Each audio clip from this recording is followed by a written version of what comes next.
is muted. Hello, everyone. Good afternoon. My mic was muted, you all. Welcome. It's Sharita Walden, your co-host of By Any Means. I am so excited to be here today. As before we really get started, I want to go ahead and ask everyone that's joining. I know we still got people hopping in. If you could like and share our podcast today, that would be great. If you could comment now and say, hey, I'm here, that would be awesome too. I'm looking at the comments to see if I see any folks in there. And I'm going to let some folks get into the room while we wait. While we're waiting, I would like to remind everyone that you can catch us doing a live broadcast of our podcast By Any Means. We do it bi-monthly. But we have a live screening, a live taping coming up on next Saturday. So a week from this Saturday, which will be May 10th. Doors will open at 5 o'clock. The show will start promptly at 6 p.m. sharp.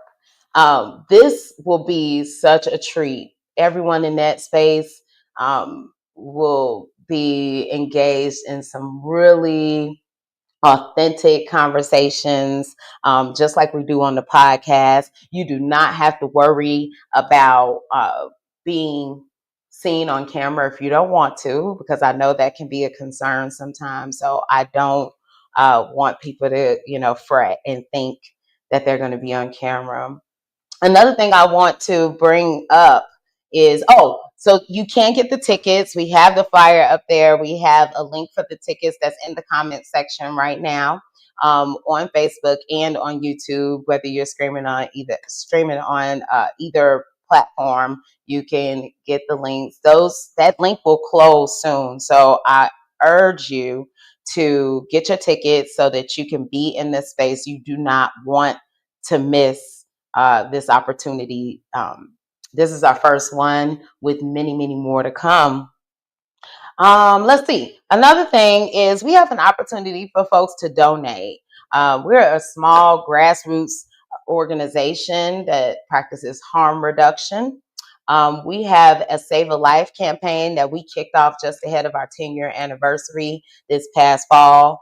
And we would love for people to continue to support our work. As you see, the government is playing no games with us and snatching money left and right and support left and right. So we really are looking towards our community to help continue to support the efforts of Kentucky Harm Reduction Coalition. $40, you guys, $40 can save one life. We are talking about a naloxone kit with fentanyl test strips and xylazine test strips and information about treatment and recovery and other resources in the community. So if you have it right now, if you are able to commit to $40, we're going to have some other opportunities for donations coming up soon, some challenges that we want to bring to the community, especially if you are interested in just doing something really good that will help many folks to come. So again, I want people, if you are joining us, to like and share this stream. Follow us, subscribe. You can also catch us on Spotify, YouTube, Facebook. You can go to our website for donations. All the things, right? All right. So let's get started. Today I am by myself. Henry is traveling back, everybody. He's traveling back from Colombia. Yes, my co-host, my colleague, my friend of over a decade was able to get the opportunity with some of our colleagues and board members to go to the International Harm Reduction Conference in Colombia and actually present about the work that we're doing here. So it's pretty cool. We were able to attend the National Harm Reduction Conference in 2022. So we are so excited that we were able to be present in the space internationally this year in Colombia. So I'm looking forward to Henry sharing when we come back here in 2 weeks about what it was like to be amongst so many other people around the world doing the work that we do here in Louisville, Kentucky. Yes, we are based. If you're watching us and you're across Kentucky lines, we are based right here in Louisville, Kentucky. So yeah, I'm really, really excited. So now, all the excitement I have, I'm ready to jump into today's topic and what we are planning to discuss. If you have been following the conversations over the last month, maybe a little over a month, we have really been digging into what it means to show up for community. We have been unpacking the uncomfortable conversation as leaders, uh, you know, talking about how uncomfortable it can be to not center ourselves. So to decenter ourselves and center the focus on the community. And that can sound, well, you're in social services, Sharita. You're in social services, Henry. That's something that you should automatically be doing. Well, we know that. And a lot of us, people that do the work, believe we are doing the good work of being about our community.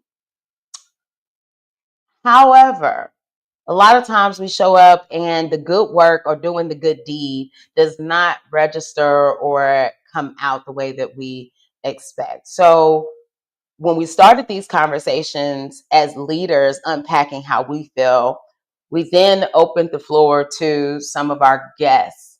And if you saw our most recent taping of this podcast, you heard from people with lived experience about some of the challenges that they experience, right? When going into spaces and seeking help. And we asked for feedback. We asked for feedback on how we're doing it. Are we centering our people for real? Are we really showing up in these spaces as allies, or does it seem like performance?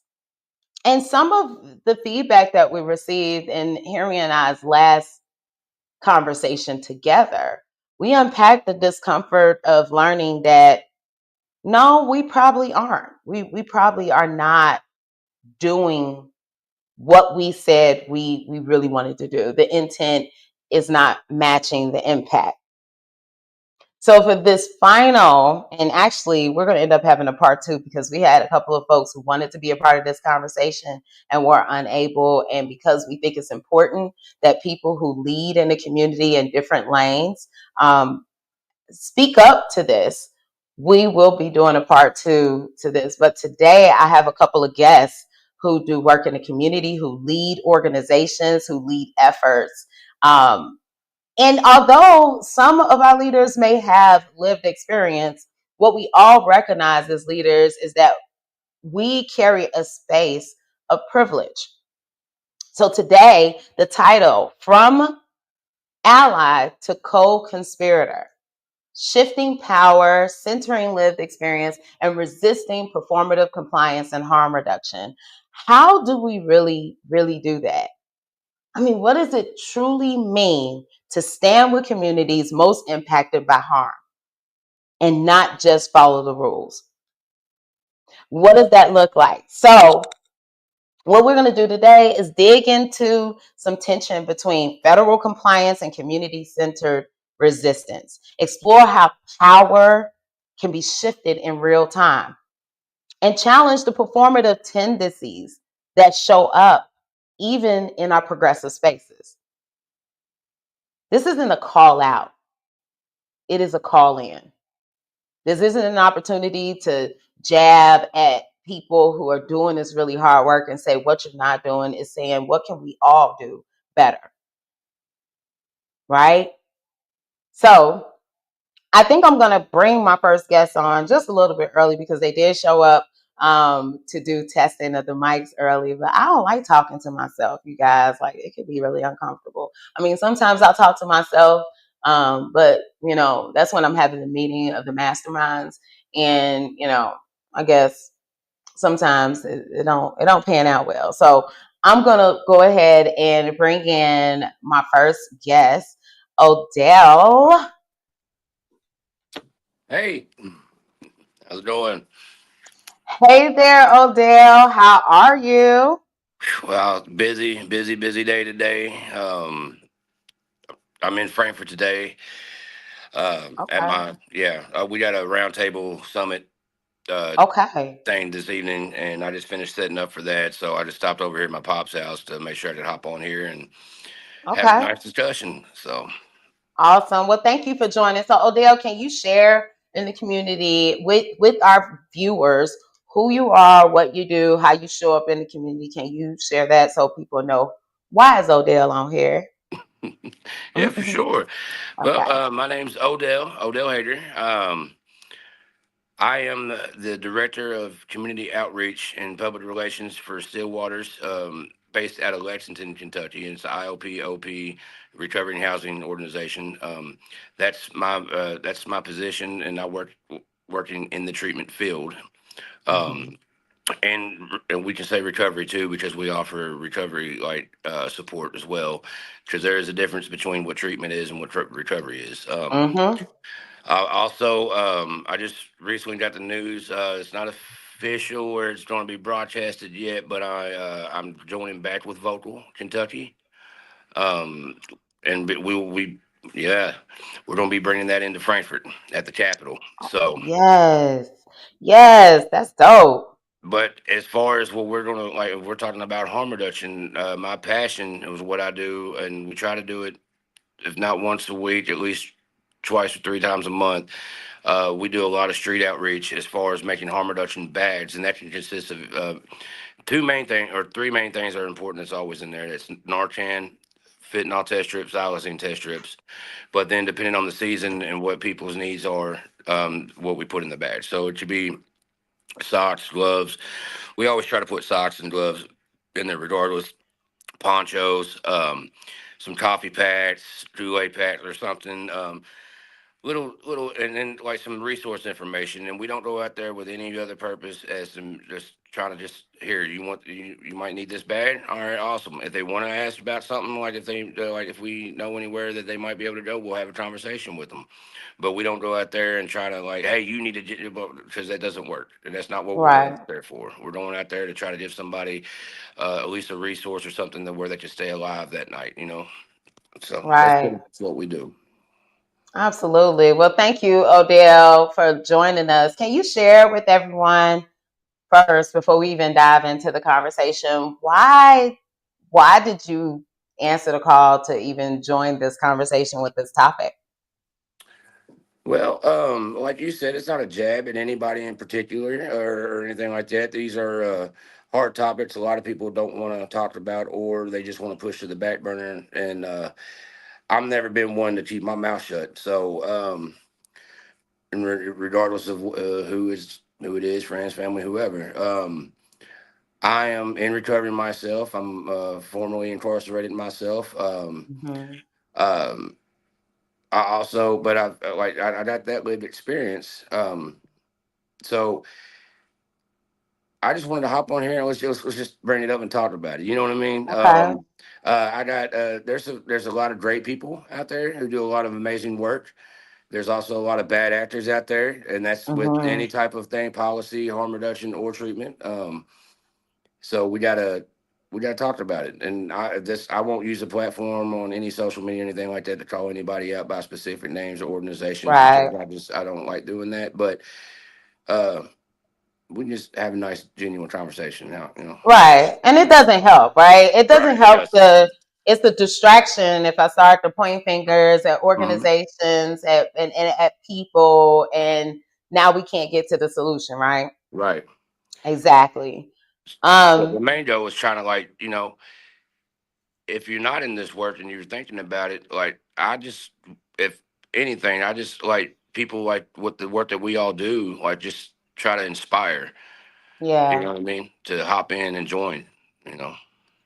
Well, I do want to go into a question because I do know you were part of the audience when we had folks with lived experience on our show talking about how people show up and what are the needs of our community. So I want to ask you this question, as someone um, who is in a position of leadership, and you do have position of privilege and power. How do you sit with the discomfort that comes from hearing raw truths from people with lived experience? I know that were you were in those comments and you were actively engaging in the conversation, and not to just say, "Oh, this specific person said this specific thing," but how do you sit with what you were hearing? Well, hmm, how I sit with it, I try to mind my language here. I when I It's hear okay. when I hear like certain things happening, it really like pisses me off and upsets me a lot, you know. But like at the same Hmm. time, I take that energy for inspiration to try to make change and stuff like that. Because specifically, I think on one podcast that you all were talking about, we were talking about how if you want to be raw truth about all of it, when they brought back the overdose rates when they dropped in Kentucky, right? Hmm. Hmm. But then they had an increase in the black and brown community. But so to Hmm. me, it's like, how are you saying there's a drop if there's an increase? Yeah. Me and the reason why, and then I'm leading up to my point here is that we do a lot of there's a lot of good people doing a lot of work with harm reduction, a lot of education, and providing a lot of resources. But at the same time, it's also communities that like people don't want to go into certain communities to do that. Um, Specifically black and brown communities, and Hmm. or they just don't feel comfortable doing it, but they don't know who to reach out to go about doing it, right? Right. Right. But and I know that like, and I say this 100% because I got to talk this all the time, and I don't care who likes it or don't. But I know that I'm in this country, I'm a white male, straight male, and I do have a privilege. But Hmm. like, and I realize that that privilege that I have is I can use that to help what needs to be helped, right? Right. But the point, the thing is like you got to start acknowledging everyone else that are like me. You got to acknowledge that we have that. And Um, I appreciate you saying that. And I think what it brings up for me is one of our guests.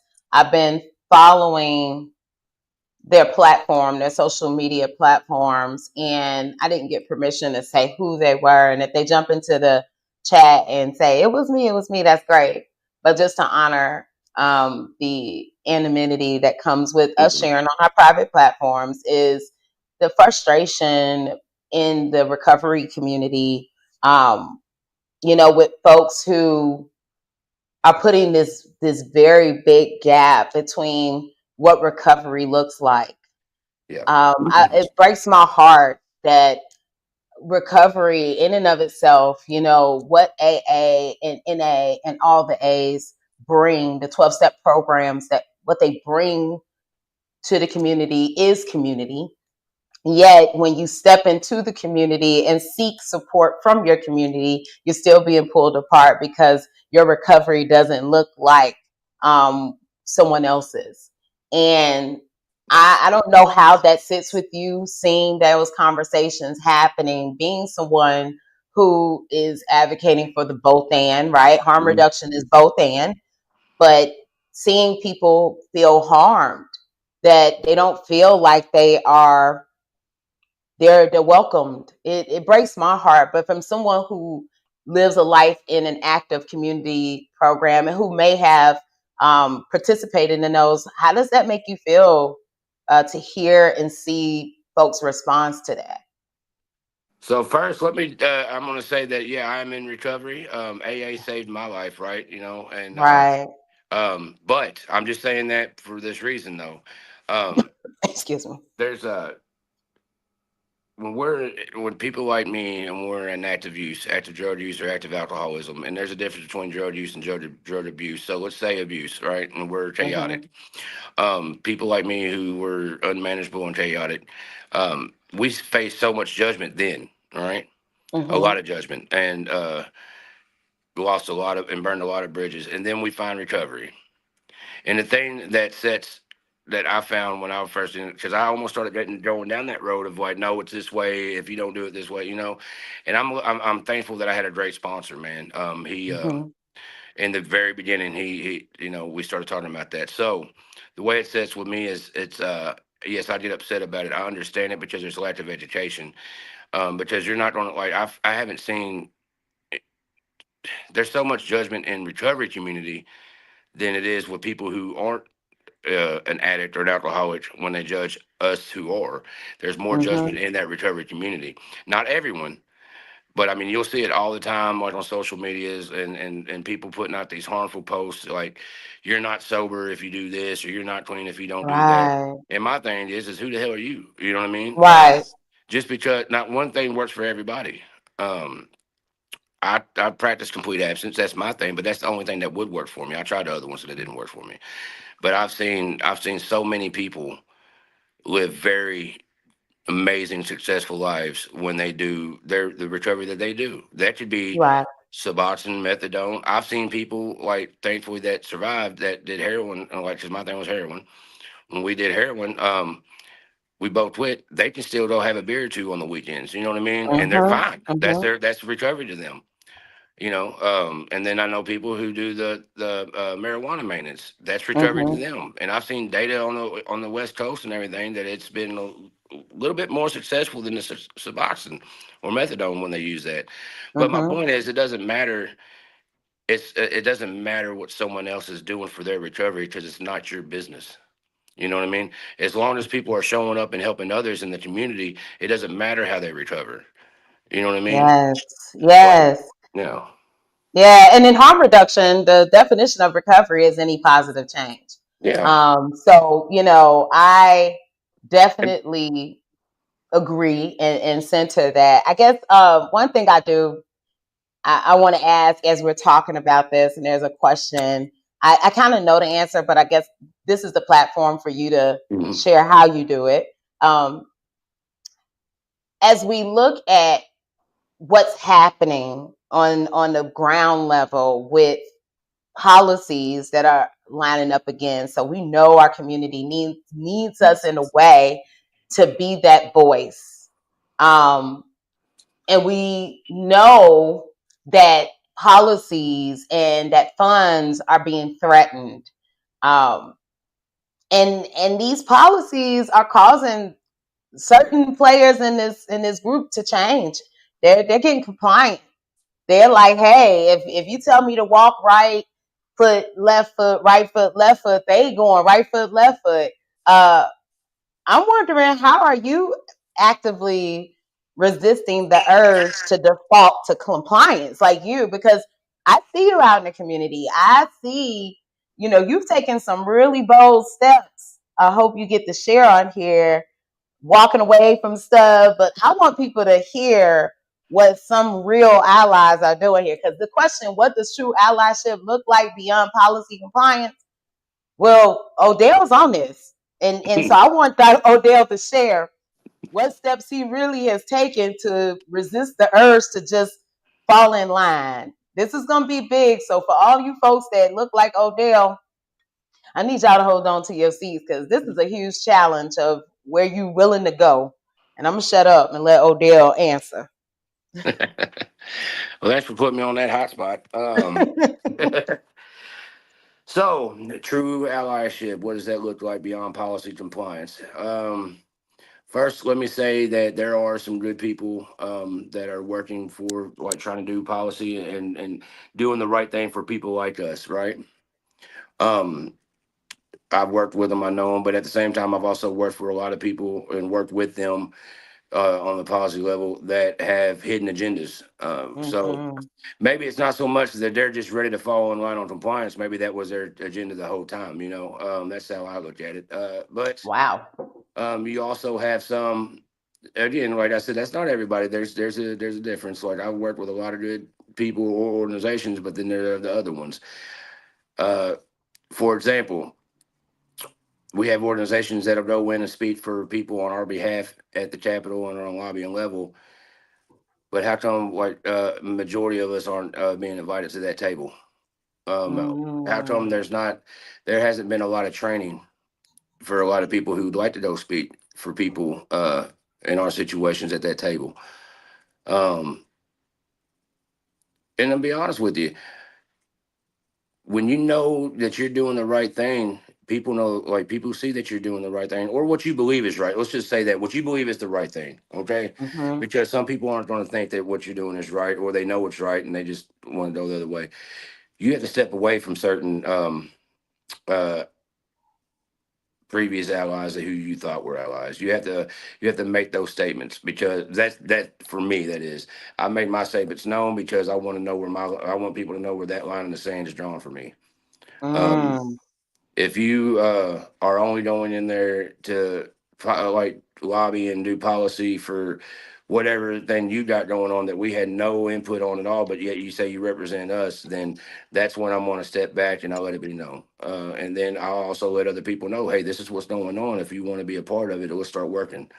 There was an organization that was coming in Kentucky that I happened to join at first and everything. Then I found out certain people who they might have hired and everything else. I'm not a fan of.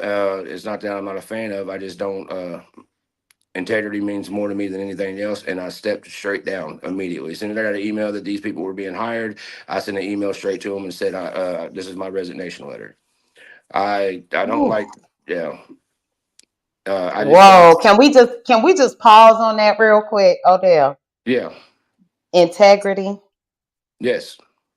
Integrity, y'all, will it's a test because you heard what Odell just said. He had to walk away. He chose, not had to, he chose to walk away because risking integrity was risking it all. I told y'all before, I met people have told me, man, Sheree, you risk it all, and it made it sound like I'm risking funds. All money ain't good money, right? Mm. This is the No. thing. You can sell your soul down the river and never get that back. Right. I want people to really hear what you put on the line. Like, I don't think people understand how resistance and revolutionary work really looks. And walking this thing means you could sacrifice a paycheck coming your way. I need people to hear that.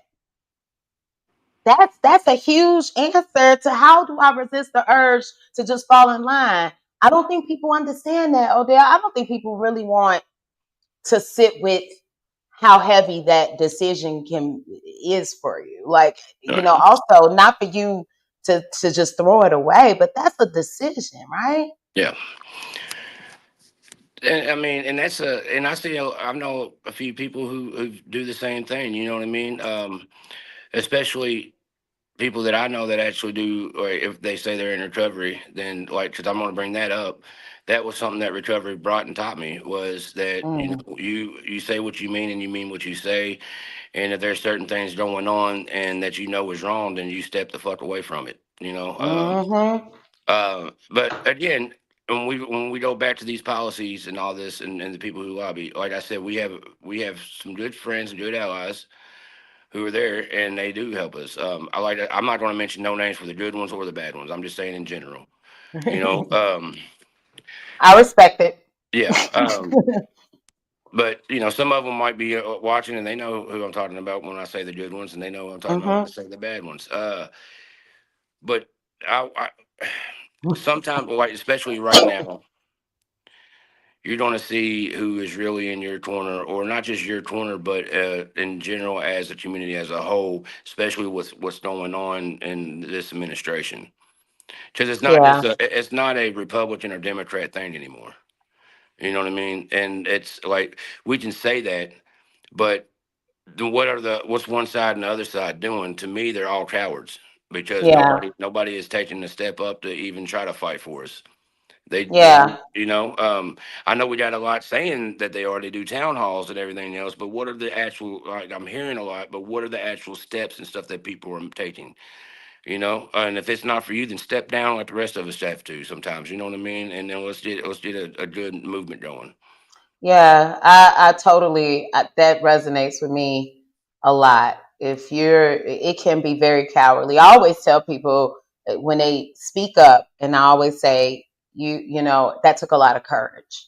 Hmm. It's bravery. The other side of that is that we in positions of power need to own when we take a back seat and we choose the coward role.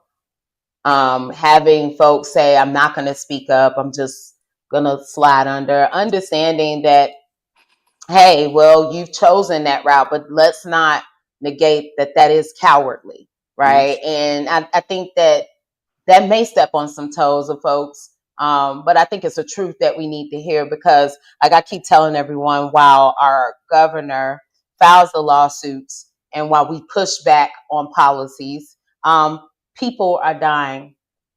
So at the same time that we're saying that we're going to go speak and march and talk, understand that lives are being lost in the midst of that. Hmm. And do I get to go to a family and say, I'm sorry, we're just waiting on the lawsuit so that we can use the language that we've been using to save these uh, for these opportunities to save lives? I don't get to do that. I don't think a family member wants to hear me say, because I have to comply. Um, I'm sorry about your loss. No. It doesn't work like that. Um, Uh, yeah. So go and ahead I, if you were and I, about to say something. yeah, I was gonna say like now compliance, like as far as now, I will have to say this. When it comes to actual treatment in the facilities or centers or anything like that, we have to be compliant with that. You know what I mean? Because that's what's going to keep our people going in and getting help. And like, and but as far as policy goes, when we're doing our harm reduction thing, and like you just said, well, I ain't waiting on no court order, and I'm not waiting on no lawsuit and everything else. We're going to keep going out in the streets and doing what we're doing. We're going to keep speaking up Right. the way we need to speak up. Our invitations out there for anybody. You know, you want I to come out, agree. you want to come out here and help start doing the work. Everybody, and you know, there's different roles for everybody too. You got to find where you fit in for it, and then let's get moving. Not Okay. everybody's meant to go and speak to a senator. Sometimes, you know what I mean. Exactly. Not Exactly. everybody's meant to go and be on speaking platforms. I don't like it, but you all ask me sometimes, so I come and do it. You know. Right. Uh, um, but the thing is that if you have it in your heart to do something, let's do it. You know, there's Yeah. like the days of just let's post about it and talking about it and everything else. That's just like it's not helping right now. It's it's helping spread knowledge, but like I'm not like let's start making some actual action. So I will say this, that question, the way that I respond to resisting the urge to default to compliance. Our state likes to tout and share that we have so many treatment beds available. We have so many treatment programs. And what I believe is happening is the reason why people are starting to shift and want to take funding away, because that's what it is, taking funding away from harm reduction, which is a part of the ecosystem of recovery, um, is because we have all these treatment opportunities. So my thing becomes this when we're going to talk about compliance, because that's something that I did do and monitor when overseeing treatment programs, is how many of your participants and clients are from underserved populations though? How many of those beds actually hold people that look like me or from the LGBTQ community or the trans community of color? How many people are actively engaged in programs where you can move them into a residential bed? Because if you're talking about compliance, well, I need to see that the underserved populations that are dying at the highest rate are actually getting admitted into these programs, because that's not compliant. It's not meeting the need. So when the government and the state says we got so much of this and they don't tell me how they're going to engage, I'm like, see, that's where harm reduction is, Hmm. because we meet people where they're at to help them get to that point. Hmm. Like, you can't take us out the picture. We lose funding, people will start to die. And guess what? Those numbers in the white community that continue to decline in overdose fatalities will start to go up again. And the truth of it is, maybe we'll start to get money back because white people will start dying again at a high rate. And that's a very hard truth. And what pisses me off the most is that folks who are in recovery today that are actively engaging in moving these policies forward and advocating for recovery services have actually utilized harm reduction resources. And that is astonishing when I don't see a crowd of folks backing myself or our program. Now that's where I go, whoa, whoa, you needed these programs. And that's the thing. The harm reduction, those like, and a lot of times, and it is a vital resource for people getting into treatment or people just finding some type of. Not everybody needs to go to treatment, just some type of No. recovery. You know what I mean? Mm-hmm. It is a harm reduction is a huge resource, one of the major ones for that. Mm-hmm. Because it's not just on the streets; they have harm reduction people or specialists going into jails and prisons, but There you go. they don't like saying the word harm reduction or saying anything else because of the stigma that they have for it, right? But Exactly. and that's a lack of education on their part.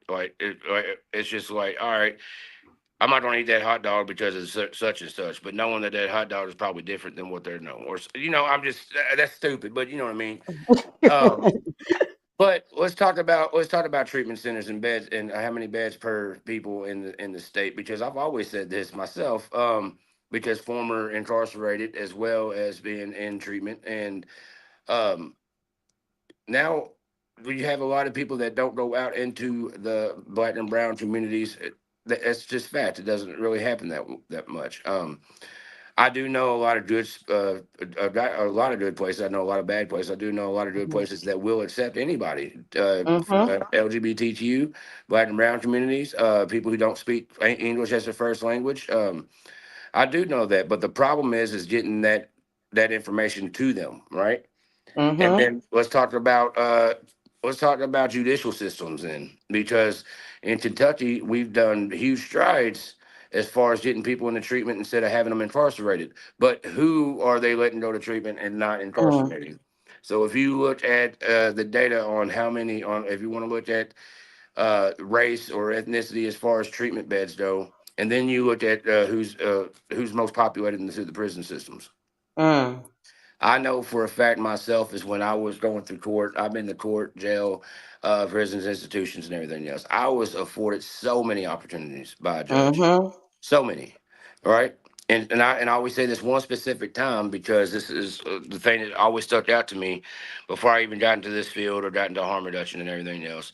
Um, I had a friend of mine who we were locked up together. No, we weren't co-defendants or anything else. We just happened to be locked up at the same time, and we both had similar backgrounds. We both had similar charges. And here's the thing: I was offered to go to long-term treatment. He went straight to prison. No Mm. really difference between our charges or anything else. Maybe a point five whatever on a scale or something, right? Maybe. Mhm. But the point I'm making is like that's how a lot of our facilities and stuff in the state of Kentucky are getting patients and stuff is because of Department of Corrections. But yet, who are they really helping the most? And Mm. why isn't that being spoke about the most when it comes to getting people into all these beds that we have all over the state? And we have them all over, like We each do. corner and in the center and everything else. And another reason why they're pulling funding is because then you have these bad actors, and this is where the good people that we have that are in policy and they do all like they're doing all this.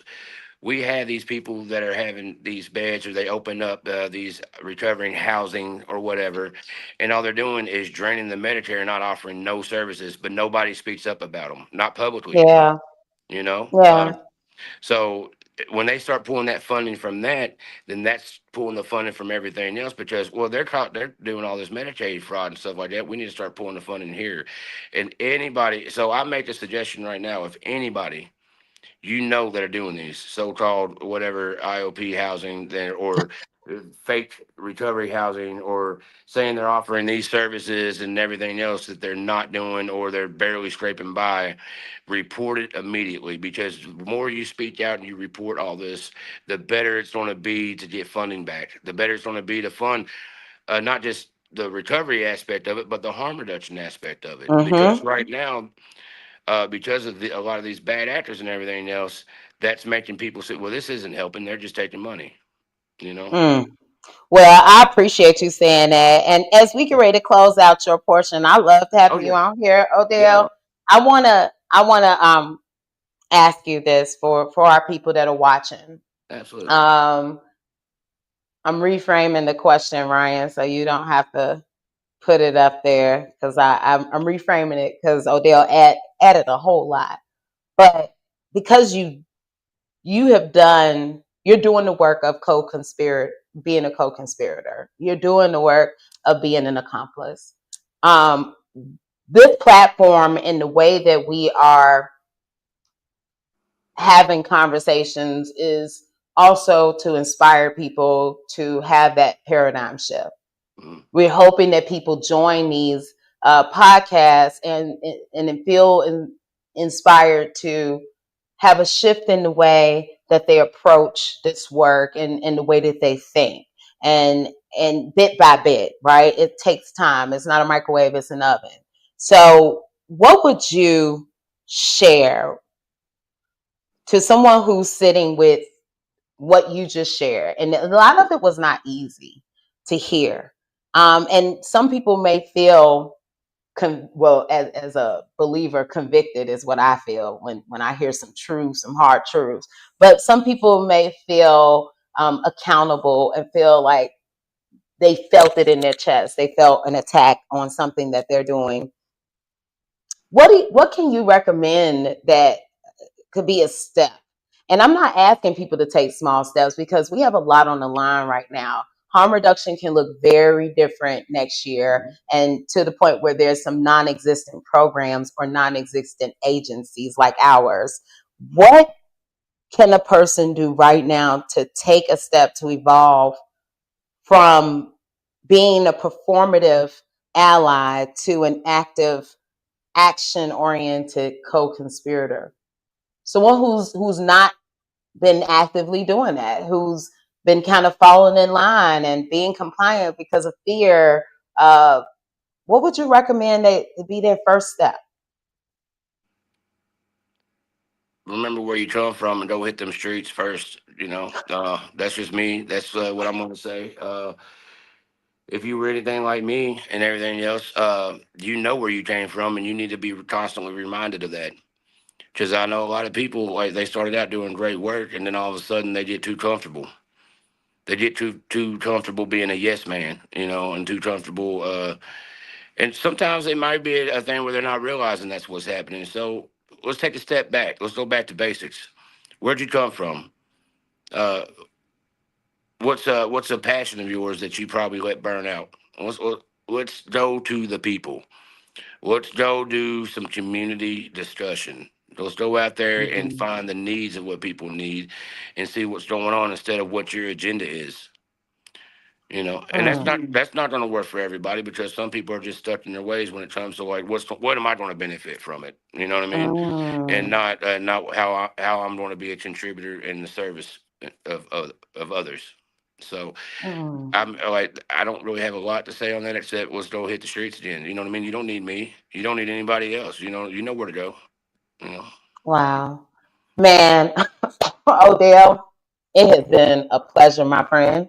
Thank you. Um, I really do love when we get a chance to connect, and we will be connecting more. In fact, we're going to connect shortly Hmm. later this afternoon to do some revolutionary work, you guys, because that's what it's about. All right. Safe travels while you're on the road. Thank you for having me. It was a pleasure. No problem. No problem. You guys, what do you say? Remember where you come from and hit them streets first. Sit with that.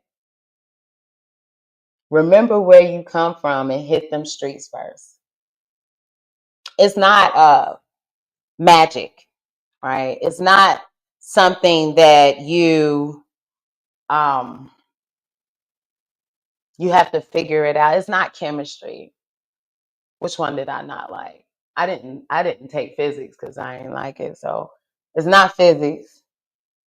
It's actually pretty simple for my people in the rooms at AANA. What was the saying? Keep it simple.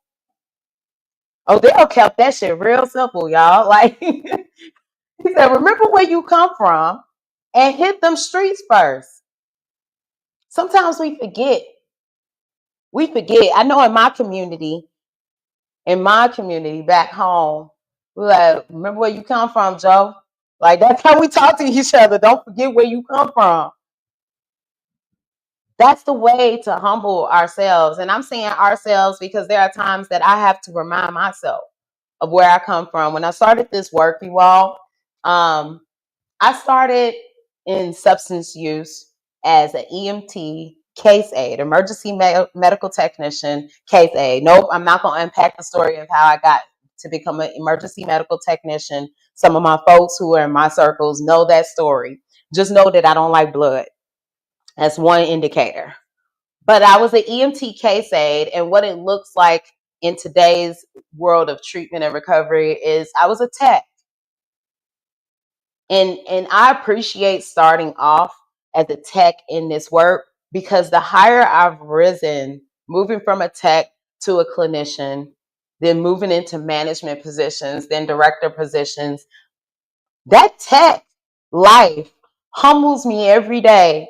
Anytime I want to make a decision, I have to go back. Anytime I'm ready to bring in disciplinary actions to staff members who are doing the groundwork, I go back to where I was as a tech. I never want to forget where I came from. In fact, as I moved through my career as a clinician, my line to a lot of my colleagues who were old school clinicians when I started was, I don't ever want to be in them people. And the them people were managers and directors. I never wanted to be them because I've always been impacted negatively by managers and leaders who forgot. That's really what it was. They forgot. And what I learned through my experience of being under those leaders who are my teachers as well is the things that I didn't want to become. So when Odell said that, I hurried up and wrote down his quote, remember where you come from and hit them streets first. Um, the questions Odell asked, get back to the basic, get back to the basic. What's the basics? What's your passion? What's your why? And if you've been following our podcast, you will remember Henry and I's last conversation where we really talked about exploring your why. Excuse me, burnout is a real thing. I'm going to say this. Burnout is not an excuse, though, for us to move into a performative space. It's not an excuse. It's not an excuse to say that I'm burnt out, which is why I've lost my empathy to understand the importance and value of the work that people are doing in certain spaces. Like, we don't get to do that. This sounded more like a challenge. And what's cool about it is a challenge from someone who has lived experience, who is in a position, not just in a community as far as the organization leadership, but doing the groundwork as a leader. And if we had a lot more time, I think Odell would have shared more, and we would probably bring Odell back again. I don't know about you all, but I really felt good about listening to Odell's responses and reflections, and really getting excited for our next and our final guest as we prepare. But before we do that, I want you to, again, like, share, and comment about this podcast. Tell us what you think so far. Share what's resonating with you. If you're driving, please do not text and drive because I do not want to know someone harm themselves or others while trying to respond to this. So don't do that. But if you are sitting, eating your lunch, if you're just listening, I would love to hear what your feedback is. And, if that challenge is something you want to commit to, push like or heart on Facebook. You can heart also on YouTube, but it would be cool to know that some of this is resonating with you as well. Again, want to plug our in-person live podcast. Y'all, we are past, uh, we're closer to getting to about 20 folks in this space. So I need you all to go get these tickets, because I think we're going to end up closing this link down pretty soon. My team is going to let me know how many more days and hours we got to keep this link open. But I promise you, if you think the virtual setting gets hot, gets spicy, can you imagine what that in-person podcast is going to feel like and look like? I really don't think you understand, or you are even prepared for what we have. And it's our first one. It's a treat, because we're going to learn from you all what you want to see, and if you want to see more of this. So you're going to have more input. So yes, on Saturday, May 10th, 5 o'clock, the doors will open at our Health and Wellness Lounge, 721 South Brook. And 6 o'clock showtime. We need you to have tickets, because we want to make sure that we have enough drinks and eats for the folks that are there. And again, we only have so many we can fit in there. So we're getting close to that number, and I'm excited. All right. While we prepare for our next guest, who is a lovely colleague of mine in this work, uh, I'm going to be charging my laptop, because my laptop looked like it's about to die. I don't want Ryan to get mad at me. I did have it charged up, Ryan. I don't know what's going on. But Leanne, can you bring Leanne on so I could be charging my laptop? Hello, hello. How you doing, Leanne? It's funny.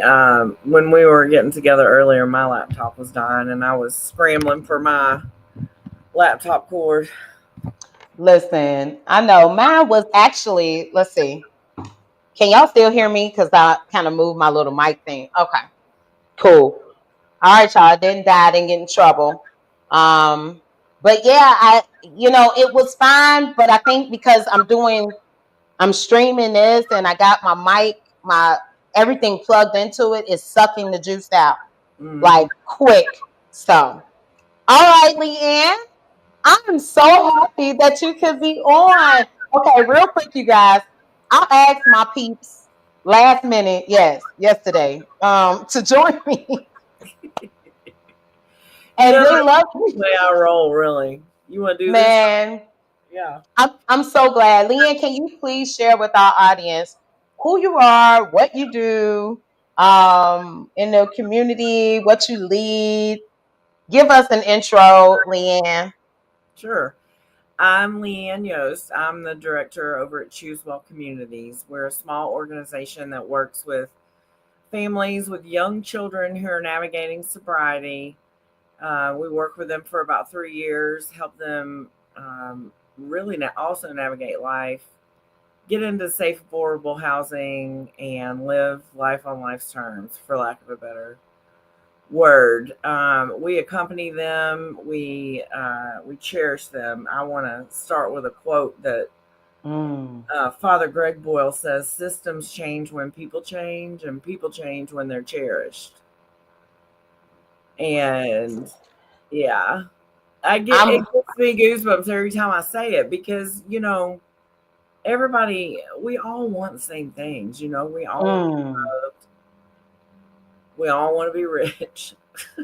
But that part, the love and compassion part, I feel like it's getting a little bit thinner and thinner these days. And so we work towards a compassionate community no matter what. I'm also a musician. And I'm say that again. Wait a minute. Say that again, Leanne. You're what? I'm a musician, and I'm also in recovery. Whoop! Yeah. Wait a minute. Musician, you got to tell us what you play. I play guitar and sing. I had a midlife crisis at 30. I was pregnant and I was in a band and I couldn't perform because no one wants to see a, pregnant singer in a bar. So I learned to play guitar while I was pregnant. Wow. Yeah, I started writing songs. I'm on a label here in town, and I write about life. A lot of my songs are sad, but they're there. They are. Wait a minute, because a lot of life right now is sad. If Yeah, truth be told, you yeah. know. Well, Leanne, what what made you say yes? Outside of it being me, what made you Well, what made you say yes to being on today? it's 50% you, 50%. The universe reaches out to me in different ways, and I like saying yes when the opportunity presents itself. And the more I learn and just experience what harm reduction can be and is really, Mhm. you know, I want to do whatever I can in order to destigmatize all of this because, Mm. I mean, we're all just humans. We're all people. Like I said, we want the same things. People doing hard drugs aren't sitting around having a good time. There's something wrong. Yeah, I don't yeah, understand why people don't get that. yeah. It can be frustrating. I think you guys. So the organization that Leanne is leading is an organization I'm very familiar with, and what I love about having Leanne on today is there isn't a very specific criteria for this program because I think people listen to me and they're like, they think I will push against, well, Choose Well or another organization in our community that is very much abstinence based. And I always say it's a buffet. Hmm. So this gives me the opportunity, honestly, to highlight the collaborative nature of the work that we do. Having you on. So, Leanne, I want to thank you for joining this conversation because it's going to help bridge another gap of where I believe people are not seeing the both and. So, I want to start out with you. You weren't a part of the previous conversations, and what we did is we had people with lived experiences. From living with HIV/AIDS, from living as a Black trans woman, living as a person with substance use, chaotic substance use, or dependency issues, and talking about the realities of whether the work that we do is really centering their issues. And what we learned from people is that it's not necessarily hitting the mark, that we are not truly seeing them. Uh, and so I know you didn't get to be a part of that conversation. But I think my question for you is as you think about the conversations we've had, and when I talk about collaboration, knowing there are people who are not ready for Choose Well's program, knowing there is a space where harm reduction can fit, what internal work do you think is still required for people to stand in true solidarity? Like for you to lean in and say, I wasn't quite sure about harm reduction. I want to learn more. What kind of internal work does a person need to do to stand in solidarity and not saviorism? Yeah, I fell into No, those. Ryan. I fell into those categories. I didn't even know what saviorism was until I heard about it, and I was like, "Oh shit, I have been doing this." And it Mm-hmm. wasn't until I heard someone else define it, I was open enough to realize that that's what I was doing. I will say that I've Mm. done a ton of self care and therapy and unlearning. I've had to unlearn so many things growing up in the South as a young, privileged white girl and Mhm. fallen in. I listened very intently to your first half, and I'm still unlearning. Mm. Um, some of the things that were discussed, I really truly admire Odell and what he is able to admit out loud Mm. is super powerful for people like me, even. It takes an average 6 to 7 times of people to get in true recovery. And like you said, whether it's abstinence based or anything else, I think it is a true realization that people are who they are and they're not going to be like you. They're not going to be like me. They're going to be like them. Mhm. It takes them their way in order to recover. And it Mhm. could be AA, it could be NA, but you have to keep yourself open to what works for them because Mhm. you don't ever know anybody's trauma. They could tell you some of it, they could tell you none of it, they could tell you all of it, and you still don't know what they've been. You know what you have been through, but you'll never know what other people have been through because everything is relative. Mm. I really, really want to implore people who look like me to really take a look at themselves, what they've been doing, what they think. Like, even give you an example. I love Facebook and I love being social, but there are some things I should probably quit posting. I mean, I've done this. Look, it's almost like look what I did, and I don't mean to be that way, but Mm. it can come across that way, Wow. and I need to realize that. Wow. Well, So thank you for that. I mean, that's huge, Leanne.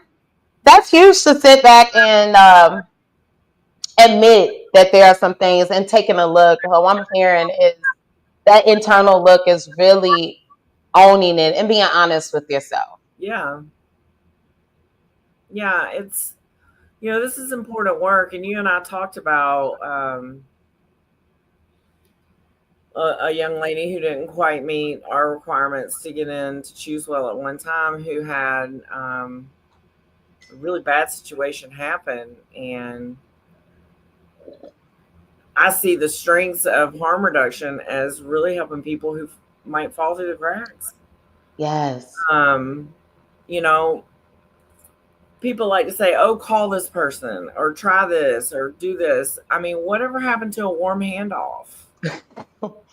You know, we don't do enough of that. I think people are strapped for time. There's so Yeah. much stigma.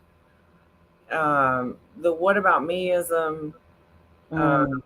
different things of that nature. Well, yeah, you brought up some really Cool.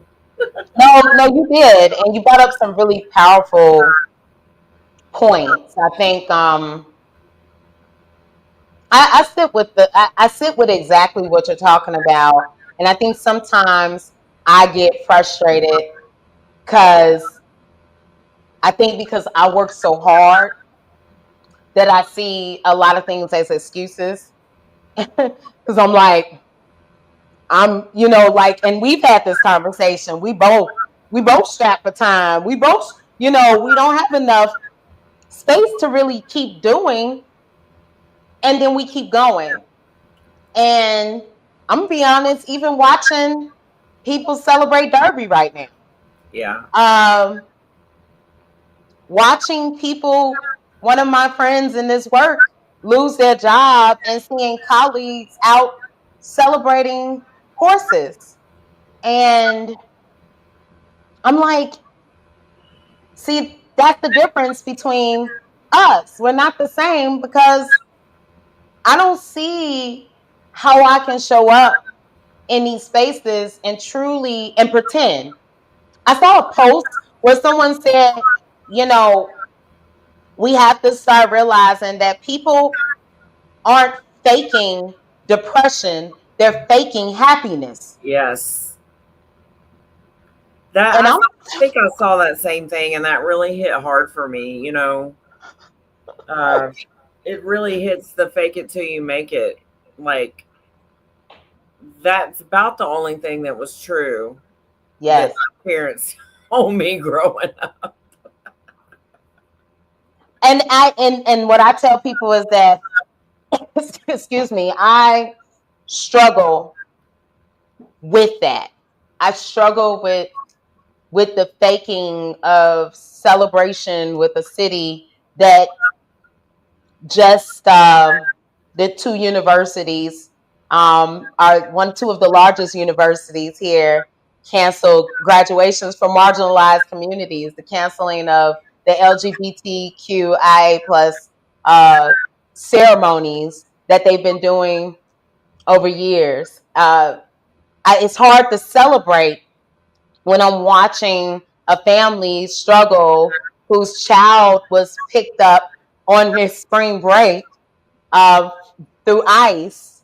And this is a child who was taken away without their parents. I struggle with agencies having to close their departments and doors because of funding to sit up and say, okay, I'm going to go celebrate. And I struggle with seeing our sport being the abuse and and captivity of animals that if they don't do well or when they're done, they get put down. Like I don't see the celebration, so I struggle with it because because I feel like I'm a part of the community, and that was a conversation that Henry and I had previously about how we continue to show up, right, and how we continue to do this work in a way that's not performative or saviorism and in solidarity. Now, I have a question for you, though. As I was listening to you, um, there is, I feel like Odell shared on the step a person needs to take to evolve to get to that point. I think a description of a time would be good from coming from you because you are an executive director, because you are in a leadership position. Can you name a time when you shifted power, like be it funding, decision making, or visibility towards someone with lived experience? Being a person with lived experience, sometimes it can be difficult to shift out because you also have lived experience. But I'm wondering if an example to our audience would be helpful of ways you can. When was a time where you were able to shift your power to someone else, in whatever capacity that looked like? So I try to do this as much as possible. And as a leader, I don't feel like you can lead without doing the Mm. groundwork. And I'm talking about answering the phone, Mm. filing, all of it. You can't expect people to do that if you don't do it yourself. Anytime I go anywhere with Choose Well Communities, I try to take a participant with me. And I don't care if I'm meeting the governor or whoever. And, I'll say a few words, but then I introduce them.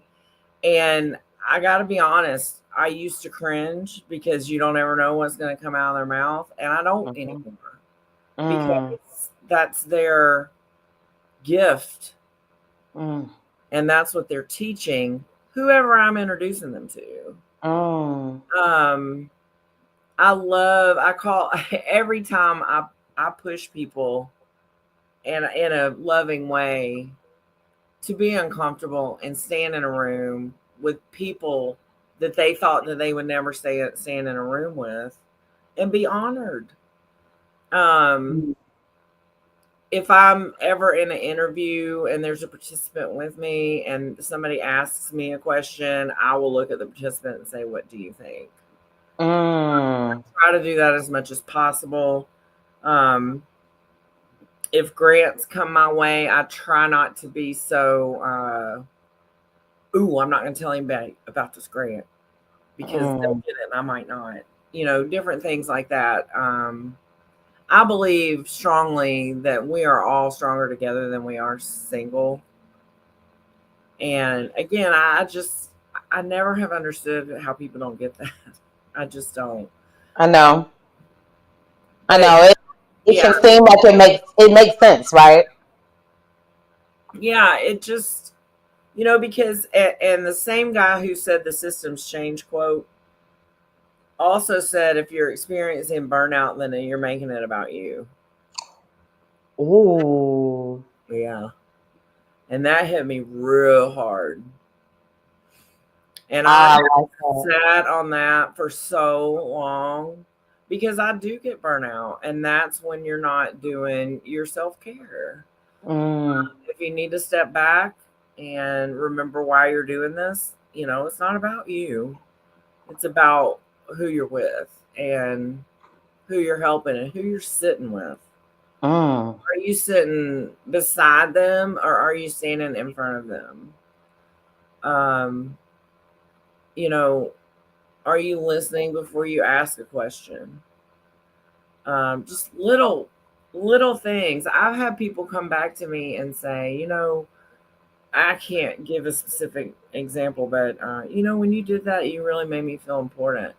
And at the time they were like, I'm not doing it. I'm not doing it.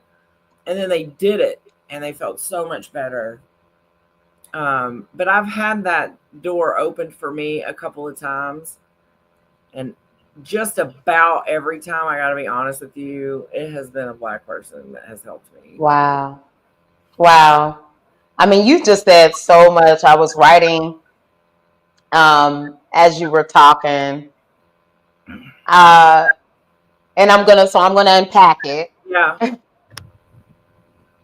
Before I unpack these last two quotes of you, I think it's important for people to understand a process that you did.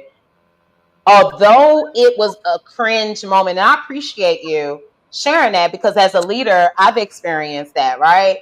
I would say, I want someone to speak, and then I'm ready to fix, manage, and control everything that they say.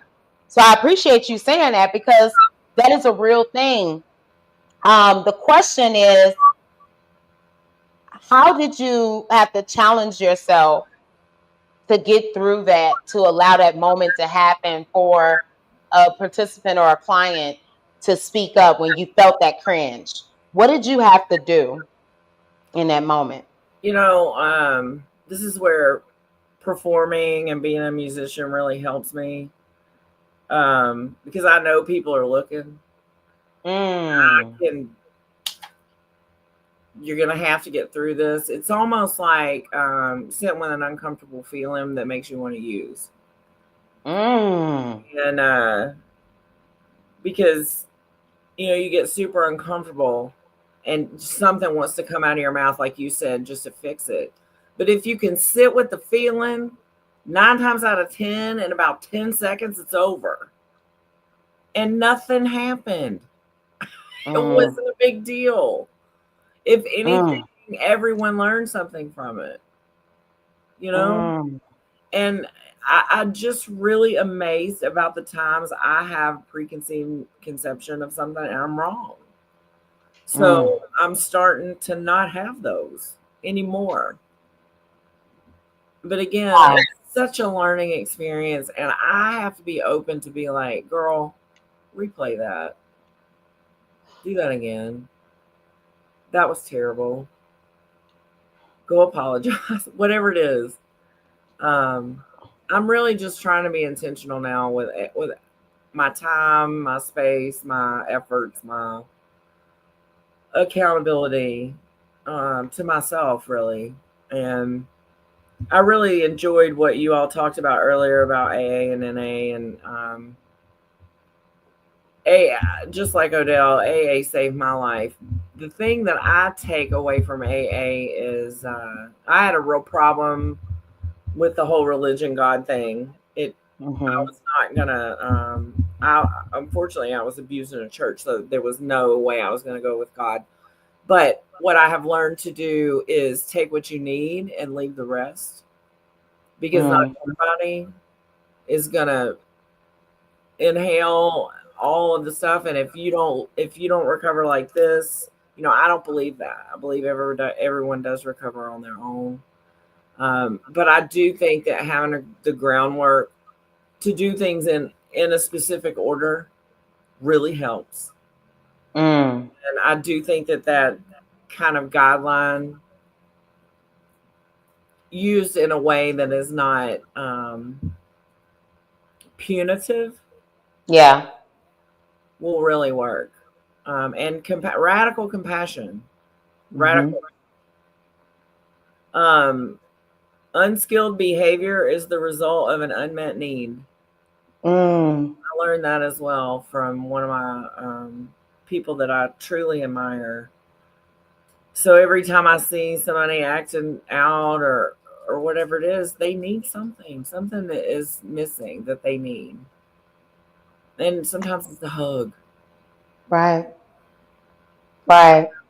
Um, that was so beautiful. You have like all these nuggets that are, I'm very hopeful that our audience really can take with them, and start some change, some momentum, some movement. Um, as we head closer to our wrapping up of this segment, and Leanne, it looks like you'll be coming back to for a follow up discussion, because I think we're on to something here. You shared some really clear like steps, some really clear reflective quotes that people really would benefit from sitting with. Like, if you're experiencing burnout, then you're making it about you. Are you standing beside them or in front of them? I guess as I'm thinking about what would you like to share? Being a new guest, being new now in this space because you weren't able to like be a part of previous dialogue in the chat. What would be something that you would want to walk away feeling like, you know what, I feel complete, after sharing space on this podcast? Like, I really made an impact when it comes to the title, Shifting Power and Resisting Performative Compliance. What would you want to walk away with? First of all, I feel very comfortable in this space, even though I can't see all of the people that are watching us. I'm still comfortable.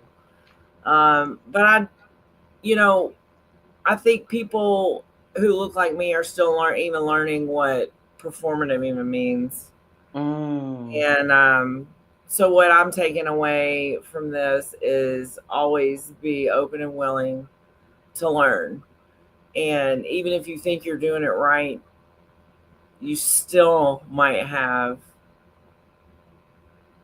something that you could do. I don't want to say everything has to be better, better, better, better, better. I just mean it needs to be more inclusive and just welcoming. Mm-hmm. I hate thinking of humans like cattle just being shoved into stalls, and you go here, you go here, you go here, you go here. Mm-hmm.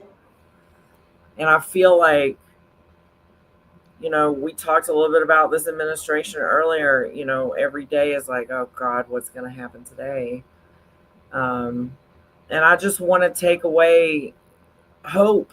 And, it's been, we've conquered battles before. I don't like giving up, and I like hope. And I hope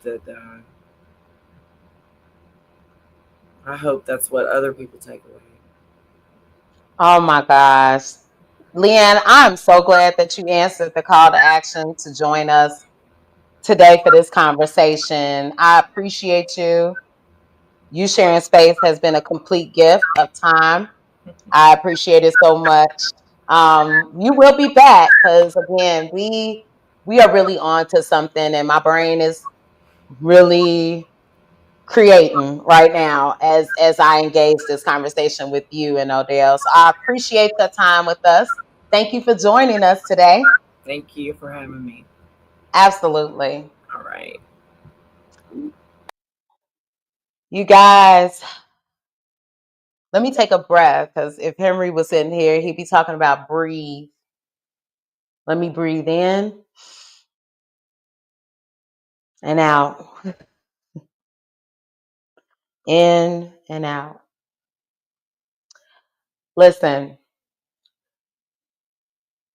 being about the business of our community takes more than just saying, I'm getting up and I'm about to go do something good.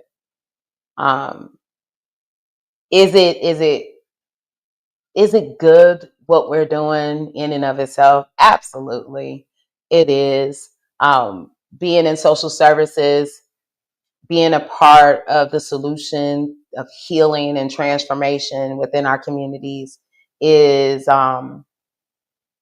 actually you can't even put a dollar amount to what really happens on the ground. And both of the folks, Odell and Leanne, both do this work on the ground as well as lead these efforts in their own right. Some things that I am thinking about as I wrap up this segment is some words that are popping out.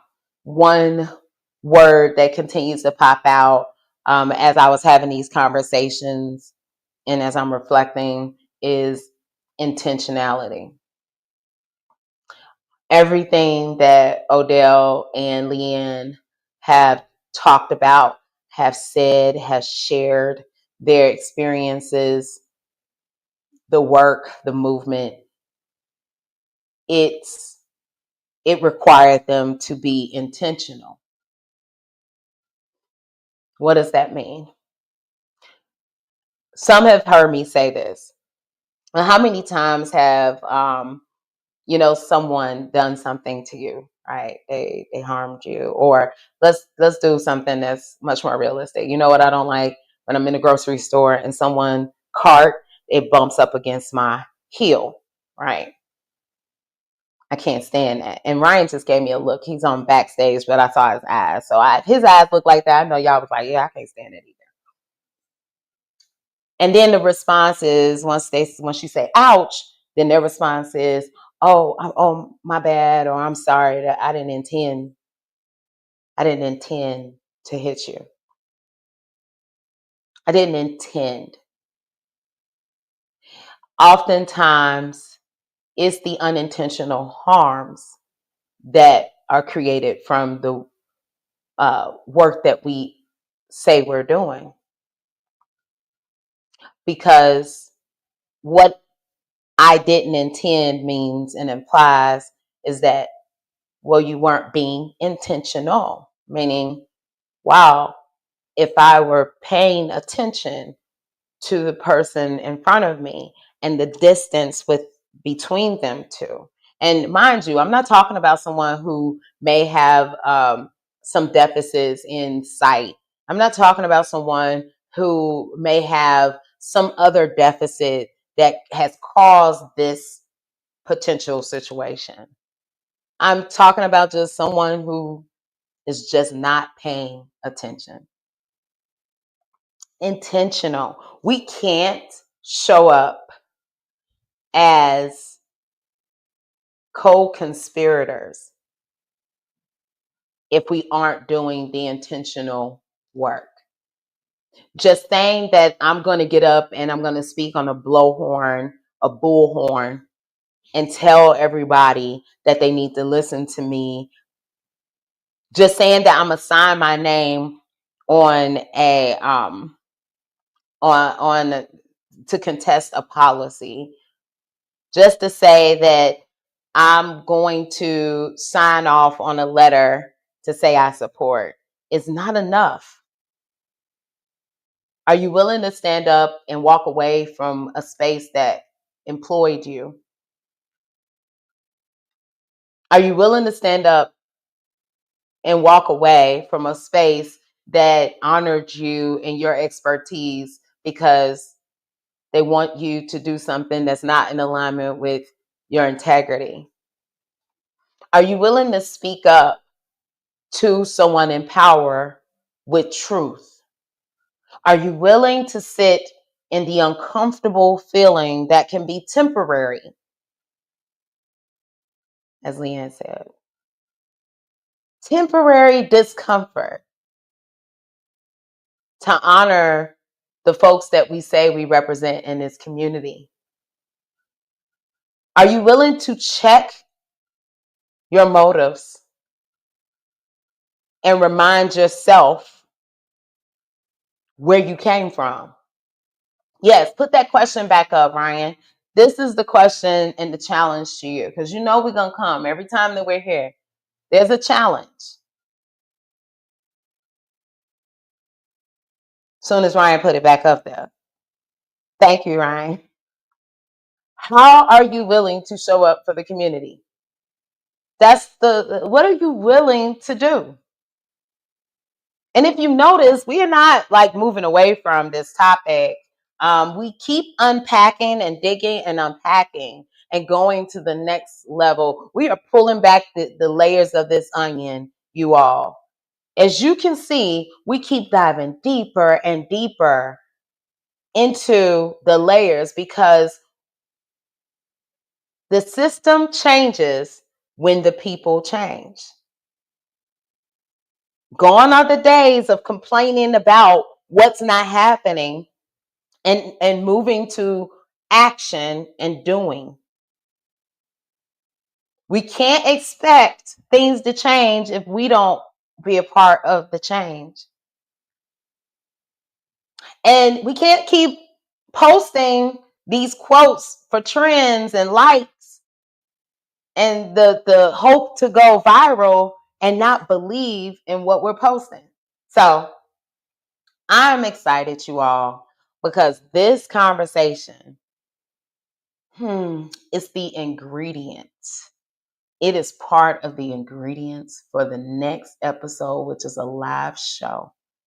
May 10th, 5 p.m. the doors open, 6 p.m. the show starts. And what that means, you all, is that we will have to, unfortunately, close those doors and lock them at 10 to 6. So if you are coming and you like me, who like to wait to the last minute to show up, we got to close the doors because we can't have any interruptions while the show is going. That is what my team is letting me know. So if you my family of late arrivers like me, we can't do it that day, y'all. Especially me. I'm there like just hours before. So I'm there before we even open the doors at 5 o'clock. So this was